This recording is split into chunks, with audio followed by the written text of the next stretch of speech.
Oi, tudo bem? Aqui é o professor Luiz Felipe para mais uma aula de organização de computadores. Vamos continuar então a parte de paralelismo, que é coberta no capítulo 6 do livro. A gente viu a primeira parte de paralelismo, que mostrou a classificação de Flynn e os diferentes tipos de paralelismo que a gente pode ter, tanto em hardware quanto em software. Agora a gente vai continuar a estudar as diferentes arquiteturas de paralelismo. Uma parte importante de paralelismo pode ser feita utilizando um coprocessador. Um coprocessador que é muito usado hoje em dia são as GPUs.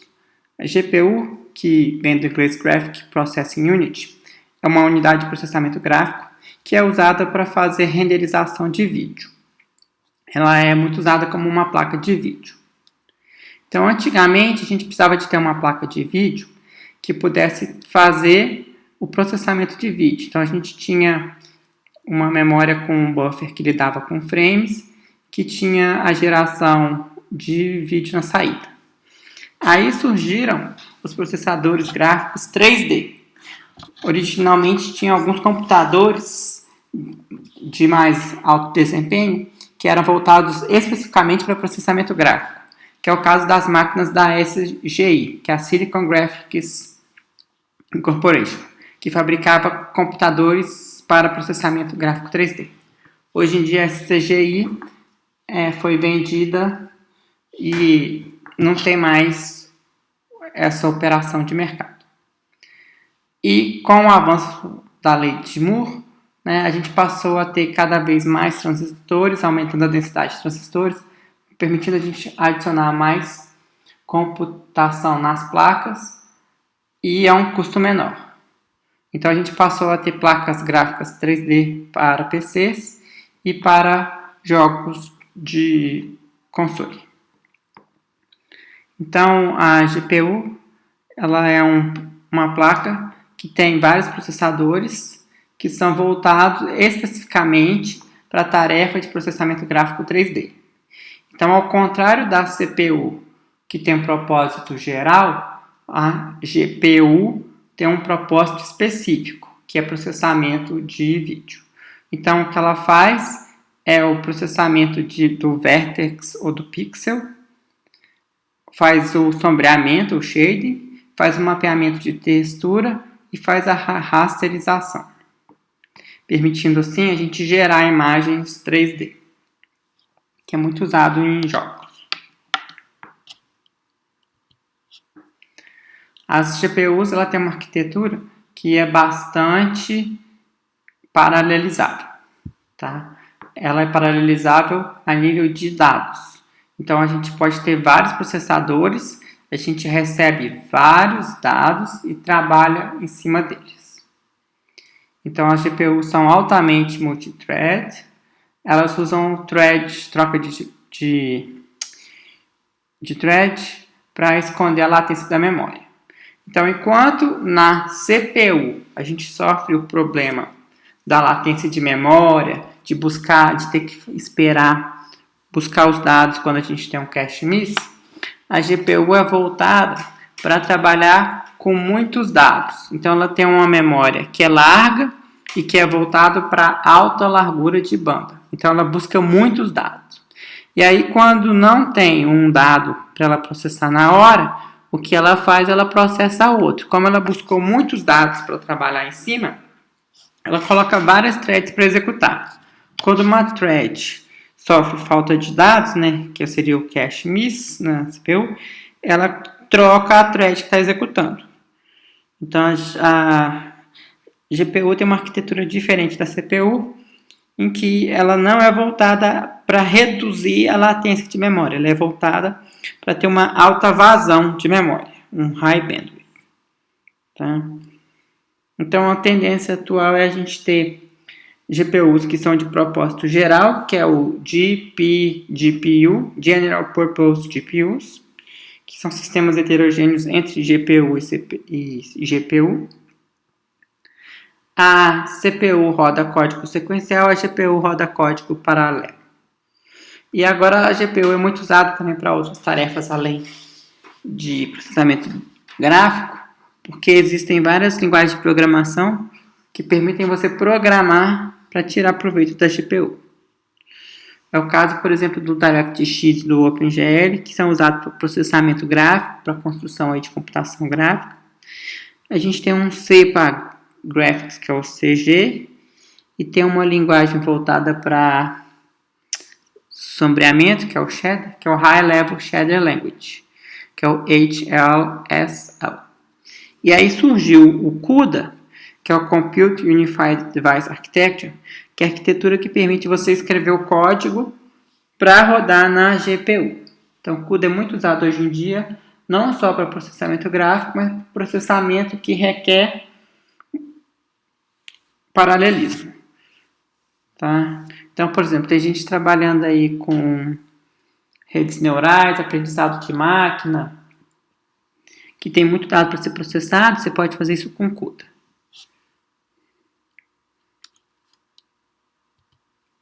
Então, só para dar um exemplo de uma GPU, tá? Aqui tem a placa Fermi da NVIDIA. Então, a NVIDIA é famosa por fabricar GPUs, e a GPU é um tipo de múltiplos SIMD processors. Então, são uma única instrução, single instruction, multiple data. Então, a gente vai buscar vários dados em memória e vai fazer a mesma operação em todos eles, que é o que o processamento gráfico faz. Ele busca os dados e renderiza qual que é a saída, o que você vai ver na tela. Então, aí na figura a gente está vendo que primeiro a gente tem o Instruction Register, que é o registrador de instruções, e depois a gente tem várias lanes aqui, ó. Tem 16 lanes, cada uma tem o processador que executa a thread, tem um conjunto de registradores e tem a unidade para fazer load e store dos dados, ou na unidade de endereçamento ou no barramento de rede, interconexão, que pode ser para o processador, né, ou para a memória principal. Tá? E ele tem uma memória local aqui. Então, você busca a instrução, tem os dados, processa cada lane aqui de forma paralela. Então, esse exemplo aí do Fermi NVIDIA, ele é um processador SIMD com 16 SIMD lanes, tá? E na instrução, ela vai operar em 32 elementos de largura da thread, e aí ele tem um escalonamento dinâmico no processador que tem largura 16 em 2 ciclos. Tá? Então ele trabalha aí com 32K vezes 32 bits registradores em cada lane, e ele tem 64 registradores por thread de contexto. A gente pode classificar as GPUs, mas não tem um modelo que é bonitinho igual ao do SIMD Mimit Model. Tá? Por quê? Porque a gente pode colocar uma condição de execução na thread, dando a ilusão que a gente tem um multiple instruction, multiple data. Você está usando uma instrução diferente para vários tipos de dados que a gente tem. Isso pode levar à degradação de desempenho, então a gente tem que ter cuidado para lidar com o propósito geral. Então, o que a gente tem? A gente tem, por exemplo, placas VL e W que permitem que a gente tenha palavras muito grandes. Então, a gente vai ter um paralelismo a nível de instrução e isso é definido em tempo de compilação, então é estático. Então, a gente tem várias instruções que podem ser colocadas para serem executadas em paralelo. O compilador gera o código de forma estática e tira proveito do paralelismo a nível de instrução. A gente pode fazer isso também em tempo de execução, de forma dinâmica. Então, tem as arquiteturas superescalares que vão ter paralelismo a nível de instrução. A gente executa mais de uma instrução ao mesmo tempo. E a ordem delas é definida em tempo de execução, não é em tempo estático, não é o compilador. Na hora que a gente estiver executando, o próprio radar vai fazer um escalonamento dependendo das dependências de dados, das unidades funcionais que precisam ser executadas para fazer a execução de mais de uma instrução. Então, outra característica, outra classificação que a gente pode ter é o paralelismo a nível de dados. Então, em tempo de compilação, a gente pode definir as instruções para executar em múltiplos dados. É o caso dos processadores vetoriais, que a gente viu na aula passada, e o caso também das arquiteturas CIMD, que são Single Instruction Multiple. A gente tem uma única instrução, a gente sabe qual que é então em tempo de compilação, e busca vários dados para tratar com eles.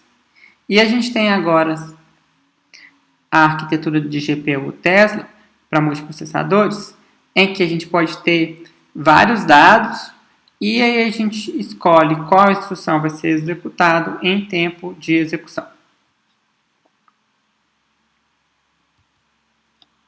Então, só para dar uma perspectiva sobre as GPUs, tá? Aqui a gente está mostrando a tabela que está comparando a GPU com um multicore com um CIMD, tá? Então, o processador CIMD geralmente vai ter de 4 a 8, o GPU 8 a 16. O multicore vai ter de 2 a 4 lanes, a GPU vai ter de 8 a 16 lanes. O multicore com CIMD vai ter de 2 a 4 suportes para threads. A GPU consegue ter de 16 a 32 threads.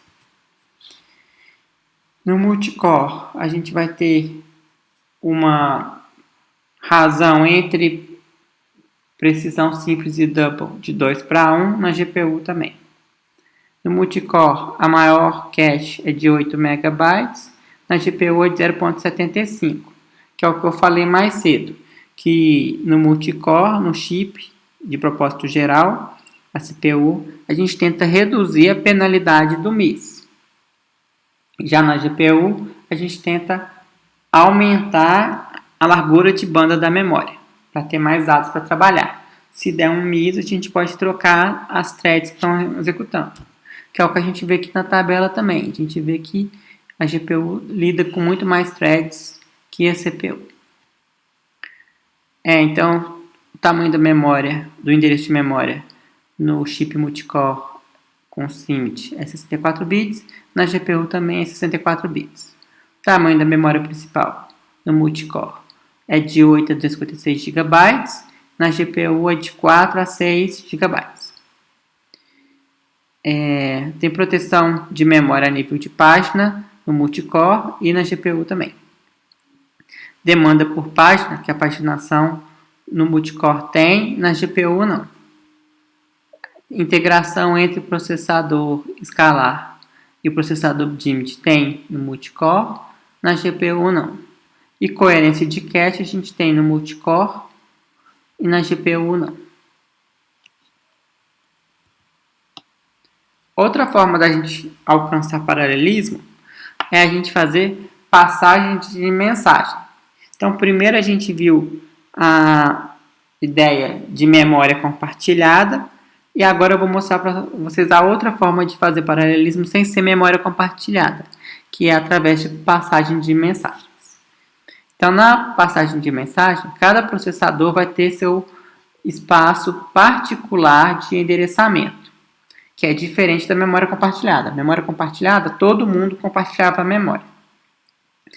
Na passagem de mensagem, cada processador tem sua própria memória, que é o que é mostrado aqui na figura. A gente tem vários processadores, cada um tem a cache, cada cache a sua memória. E aí o que acontece?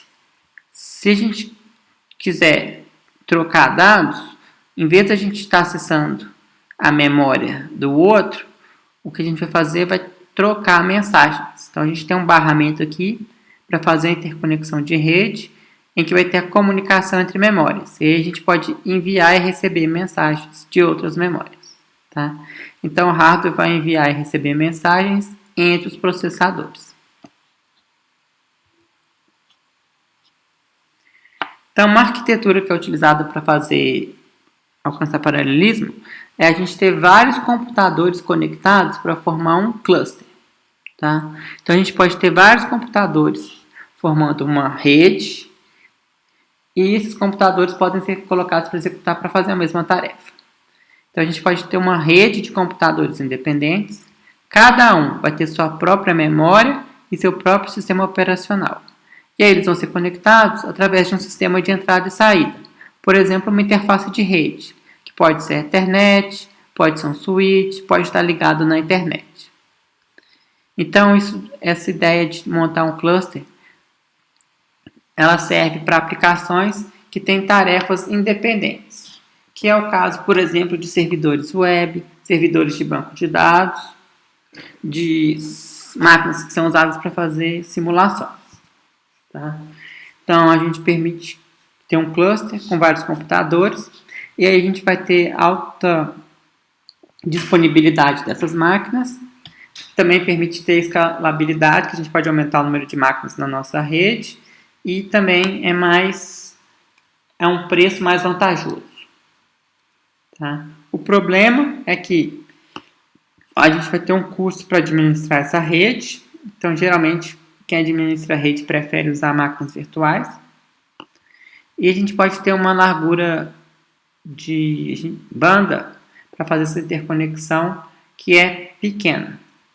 Tá? Comparado, por exemplo, com a largura de banda que a gente tem entre o processador e a memória. No processador de memória compartilhada. Que o SMP aí do slide é o Shared Memory Processor. Tá?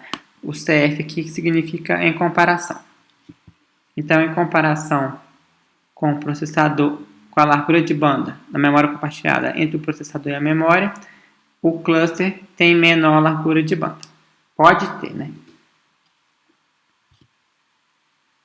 Então, vamos ver agora o mesmo exemplo que a gente viu antes, que era para somar 64 mil números em 64 processadores. Tá? A gente viu utilizando memória compartilhada, agora a gente vai fazer usando passagem de mensagem. Então, o primeiro passo é a mesma coisa. A gente vai distribuir 1000 números para cada um dos 64 processadores. Então, se eu tenho 64 mil números, eu tenho 64 processadores, vou tentar distribuir eles de forma uniforme. Todo mundo vai ter a mesma carga. Então, eu coloco 1000 números em cada. Cada um vai fazer a soma dos seus 1000 números. Então, cada um vai fazer o código. Soma igual a 0, vai fazer de i igual a 0 até i menor que 1000 e mais, vai somar o valor dos seus 1000 números, o A de N de I, daquele processador. Tá? E aí depois tem a fase de redução. Tá? Então, na fase de redução é a mesma ideia também. Metade dos processadores vão fazer a soma com os valores de outro processador. E aí a gente vai somando 2 a 2, sempre reduzindo o número total de somas que a gente tem que fazer. Tá? Então, a gente vai somar 64 números em 32 pares, resultando em 32 números. Depois, a gente vai somar 16 pares de números, resultando em 16 números, até sobrar um número só.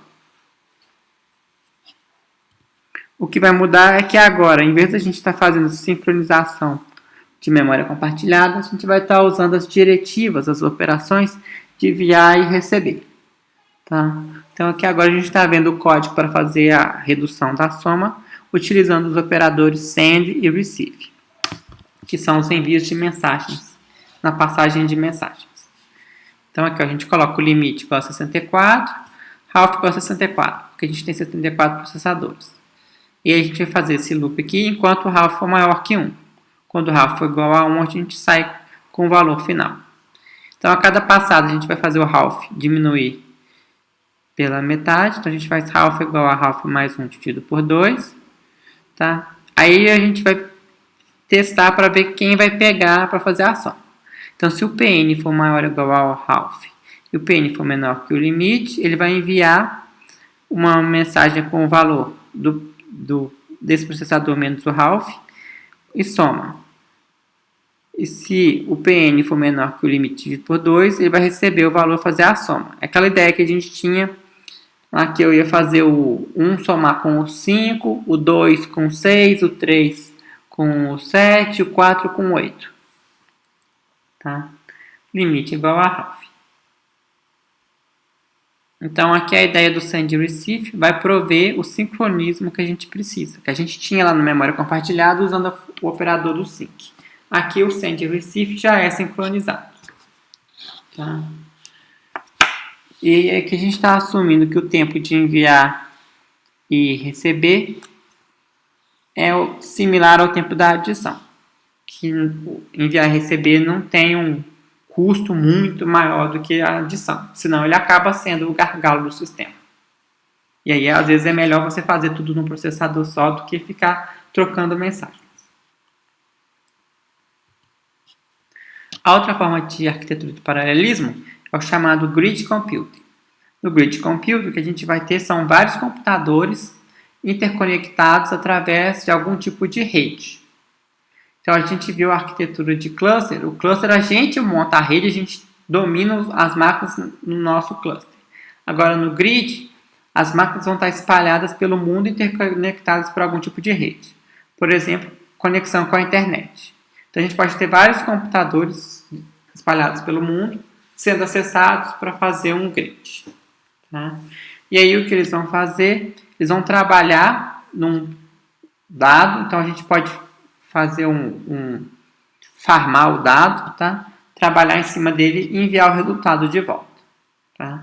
Então, o Grid Computing é muito usado, por exemplo, por redes que querem processar dados. Tem muito dado para processar. E aí eles querem tirar proveito do tempo ocioso da sua máquina. Então, você pode baixar o programa para rodar na sua máquina, que quando sua máquina estiver ociosa, roda esse programa. Tá?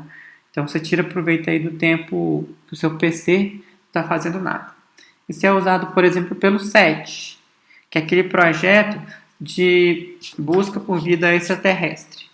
Então, eles têm vários dados que eles coletam de antenas de sinal de ruído do espaço e querem processar para ver se ali tem algum tipo de comunicação. Então, eles pegam os dados, vão coletando, depois os vários computadores que estão espalhados pelo mundo conectam na rede deles, baixam um pedaço de dados, que é a unidade de trabalho, gera o resultado e envia de volta. E aí no capítulo 6.8 a gente tem a introdução de topologias de rede para muitos processadores. O cluster e o grid, a gente está usando rede de computadores para fazer o processamento paralelo. Aqui agora a gente vai montar a nossa rede dentro do próprio computador.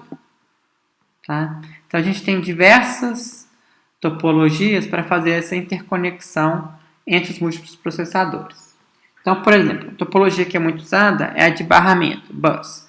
A gente tem um barramento que é compartilhado entre os diversos processadores. Na hora que um processador transmite, todo mundo que está conectado com esse barramento escuta. Outra topologia que é muito comum é a topologia em anel, em inglês ring. A gente tem vários processadores, cada um é conectado no barramento que é ligado em ring. Então, na hora que você transmite, o vizinho escuta.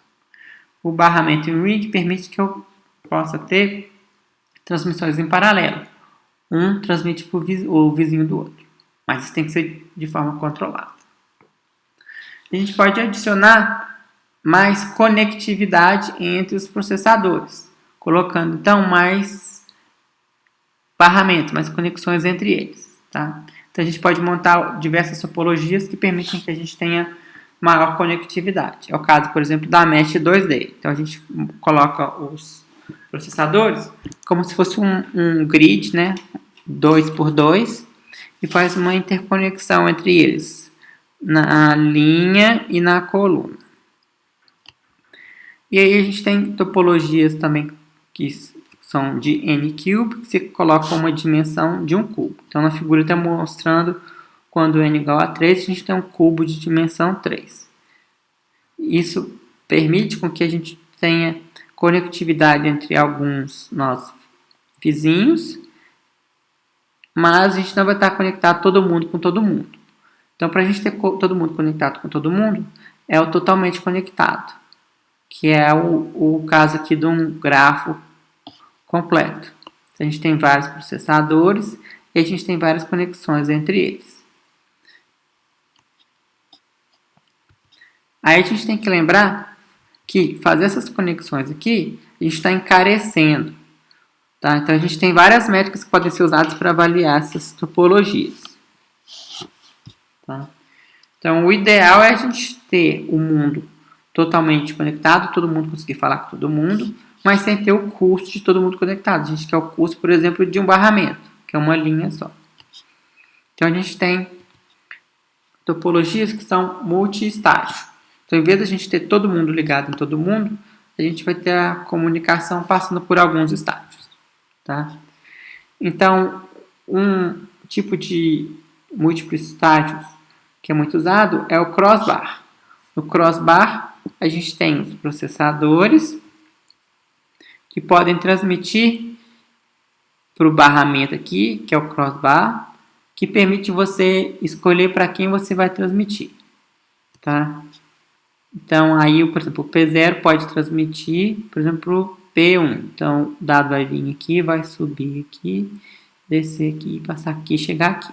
Então, no crossbar, você liga aqui quando você quiser ter alguém mandando para outro. Tá? Só que isso daqui também, ó, gasta muito fio. Então, o que a gente pode fazer é fazer menor número de conexões. Tá? Que é o caso, por exemplo, da Omega Network. A Omega Network ainda permite que todo mundo transmita para todo mundo. Só que ela é mais restrita em que ela não consegue ter, em alguns casos, duas transmissões em paralelo. Por exemplo, se o P0 for transmitir para o P7, o P1 não pode transmitir para o P6 ao mesmo tempo. Tá? Porque na hora que o P0 e o P1 for transmitir, eles vão usar essa caixinha aqui. Aí depois o sinal vai vir para cá, depois para cá. E aí aqui dentro ele decide para qual dos dois que ele está ligado aqui, ó. Então aqui ou liga em cima ou liga embaixo, como se fosse uma chave. Tá? Então ou eu faço o sinal do P0 vir para cá, ou eu faço o sinal do P1 vir para cá. Isso é útil porque eu consigo fazer qualquer um falar com qualquer um, mas eu limito a comunicação em paralelo aqui, dependendo do caso. Tá? E aí a gente tem o Omega Network Switchbox, que é essa caixinha aqui, que permite o A falar com o C e o B falar com o D, ou o A falar com o D e o B falar com o C. Eu marco aqui no meu chaveamento, se eu faço o sinal do A vir para C ou D e o sinal do B vir para C ou D. Tá? Então, esses tipos de topologias aqui são muito úteis para fazer a interconexão entre processadores. E aí o que a gente analisa são as características de rede. Tá? Então, por exemplo, na questão de desempenho, a gente quer saber qual que é a latência por mensagem. Quanto tempo demora para uma mensagem ser entregue? Analisando uma rede sem carga. Tá? O caso mais simples. Você assume que não tem congestionamento na rede. Vamos ver quanto tempo que demora para essa mensagem ser entregue. E a questão de vazão. Quantas mensagens a gente consegue entregar? Isso aí, então, depende da largura de banda do link. Quanto maior a largura de banda, mais mensagem a gente consegue enviar num link. Mas, geralmente, isso é limitado pelo material que a gente está usando. Qual que é a largura de banda total da rede? Então, em geral, quanto maior o número de conexões, mais dados eu consigo enviar. Porém, isso é mais caro. E isso é uma métrica que está analisando o melhor caso, que é quanto de mensagens, né, qual é a vazão que eu consigo mandar num dado instante de tempo. Uma outra métrica que é usada para avaliar o pior caso é o bisection bandwidth, que é a largura de banda da biseção. O que a gente faz é a gente traça uma linha, ou seja, divide nosso circuito para avaliar qual que é o pior caso, qual que é o quanto de vazão que a gente vai ter. Tá? Por exemplo, Vamos analisar aqui o barramento. O barramento tem vários processadores aqui. E aí o que eu posso fazer? Eu posso, por exemplo, cortar o barramento aqui. Se eu cortar aqui, tá? Isso mostra para mim quantos de dados estava atravessando aqui. Então, estava atravessando aqui um link, um enlace. Então, o valor da minha biseção aqui vai ser o valor de um link. E a gente também pode fazer análise considerando os casos quando a gente tem congestionamento. Quando todo mundo quer enviar dados. Quando todo mundo quer enviar dados, o que acontece? Pode ter congestionamento. E aí vai aumentar o atraso da nossa rede dependendo do tipo de tráfego que a gente tiver. Tá? Outra métrica que a gente considera é o custo, o consumo de energia. Isso a gente consegue fazer isso em silício, porque na hora que a gente vai montar essas topologias, elas têm que ser roteáveis no silício. Tá? Então, geralmente a gente monta topologias que a gente consegue imprimir e fabricar o chip delas. Já no seção 10 do capítulo 6, a gente tem a questão dos benchmarks paralelos. Tá? Então, a gente tem vários pacotes que são usados para a gente tentar avaliar o paralelismo das máquinas. Então, a gente tem o LINPACK, que é o pacote aí de matriz de álgebra linear. Tem o SPECrate, que ele é usado para executar spec de CPUs. Tem o Splash, que é o aplicações em paralelo de Stanford para memória compartilhada. Então, ele é um mixer de kernels e aplicações para fazer a avaliação aí do Strong Scaling. Tem o NAS, que é o NAS Advanced Supercomputing, que é voltado aí para fluidos dinâmicos, computação de fluxos dinâmicos. E tem o Parsec, que é o Principal Application Repository for Shared Memory Computers, voltado aí para memórias compartilhadas. E a gente tem também software que a gente pode estar usando para fazer computação paralela, que é o OpenMP, tá? E a gente também pode usar threads, que é o caso, por exemplo, do Pthreads.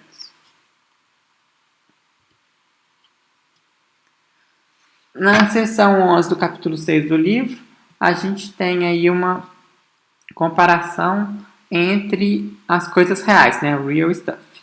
Então, a gente tem aí o i7 960 da Intel comparado com a GPU da NVIDIA, a Tesla 280, 480. Tá? Então, seguindo essa linha de comparação entre a CPU e a GPU. Então, aqui ó, a gente tem o i7, a GTX 280, 480, a razão entre elas. Tá? Então, na primeira linha aí, a gente tem o número de processamentos, de elementos processando, tá? Quantos cores que a gente tem, né? Então, o i7 tem 4, o GTX 280 tem 30. Ou seja, 7 vezes e meio a mais. O clock do i7 é 3.2 GHz, o GTX é 1.3. Então, o CPU tem um clock mais rápido. O tamanho do die, que é fabricado o chip, é 263. Do GTX é 2.2 vezes maior, 576. A tecnologia que é usada aqui no i7 é o Intel 45 nanômetros. Da GTX é o TCMS 65 nanômetros. Consumo do chip, não do módulo de energia, do i7 é 130, da GTX também é 130. O número de transistores, o i7 tem 730 milhões e o GTX tem 1.400 milhões. A largura de banda da memória do i7 é 32 gigabits por segundo e o GTX é 141.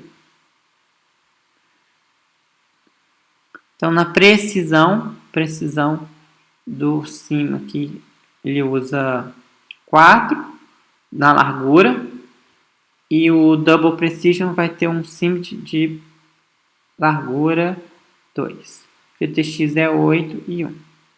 Aí o Pico, que é muito usado aí no mercado e para divulgar, né, no i7 é 26, o GTX 117. E aí isso aqui é uma coisa que é muito usado pela indústria, eles sempre divulgam o valor de pico. Tem que tomar cuidado que às vezes o valor de pico não é o valor real, não é o que você está precisando. Tá?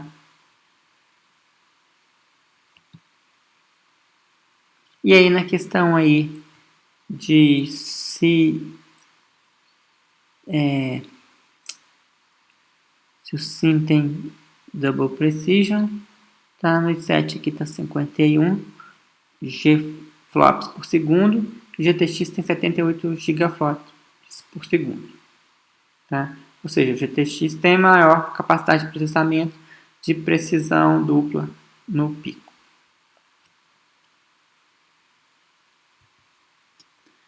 Então, esses softwares que eu falei para vocês, né? Tem vários que são usados para benchmark, tá?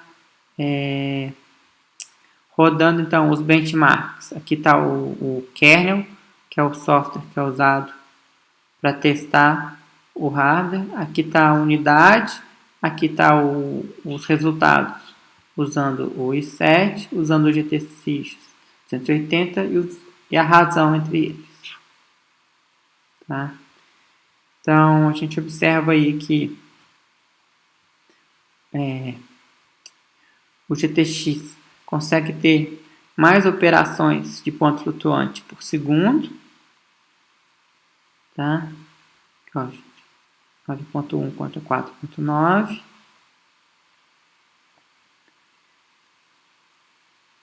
Na maioria dos casos. Então, com um resumo aí do desempenho, tá? A GPU tem mais memória, mais largura de banda, então ela consegue tratar mais dados, tá? Então a GPU vai ter mais vazão, tá? Tanto para precisão simples quanto para precisão dupla, tá? A CPU ela é de propósito geral, ela tem o cache, que vai evitar que a gente tenha limite de perda de desempenho, né? Devido ao cache miss, tá? E aí a perda de precisão e consistência e falta de suporte de consistência da memória na GPU vai limitar a performance em algum desses kernels de software usados no benchmark. Então, terminando aí, tá? A gente tem aí as falácias e o pitfalls, né? Falácias sobre paralelismo, tá? Então, primeiro, né? Dizer que a lei de Amdahl não se aplica a computadores paralelos. A gente viu que não é verdade, que a gente pode, né? A gente deve usar a lei de Amdahl para avaliar a questão aí do paralelismo, tá? Se a gente pode ou não, por exemplo, alcançar um speedup que é linear, tá? Mas a gente só faz essa análise em aplicações com o scaling weak. Outra falácia é falar do desempenho de pico observado. Na verdade, né, quem trabalha com marketing e vendas que gosta dessa abordagem. Tá? A gente tem que ter ciência dos gargalos, dos bottlenecks. Tá? Aqui é só você pegar para exemplo aqui o Xeon, que é o chip de servidor, comparado com outros exemplos. Como ele é um chip para servidor, ele vai ter um desempenho de pico muito bom. Mas isso não quer dizer que ele é o melhor para todas as aplicações. Tá? Depende do que você está fazendo. Depende do tipo de dados que a gente tem. Depende se tem dependência ou não.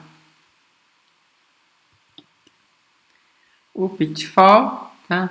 É dizer que é não desenvolver o software considerando a arquitetura de multiprocessador. tá? Então, se a gente tem um processador aí que permite paralelismo, não adianta nada você fazer um software que é sequencial, porque você não vai estar tirando proveito do ganho do paralelismo que o hardware provê. Tanto com os múltiplos cores, quanto com as threads, tanto quando você pode usar a GPU. Tá? Então, um exemplo, por exemplo, de pitfall aí, tá? Você monta um sistema para um software para executar e você usa recursos compartilhados e você faz um lock que é single, ou seja, você tem um único lock. O que vai acontecer? Todo o paralelismo que você tiver vai cair no gargalo, no bottleneck, que é esse lock single, tá?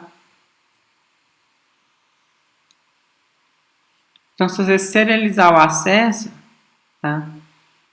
O que acontece? Só um que vai estar acessando esse recurso. E aí os outros vão ficar travados. Tá? Então a ideia é você fazer um locking com a granularidade menor, para permitir que todos os processos possam executar em paralelo e acessar o recurso. Então, concluindo, tá? O objetivo do paralelismo aí é aumentar o desempenho usando múltiplos processadores.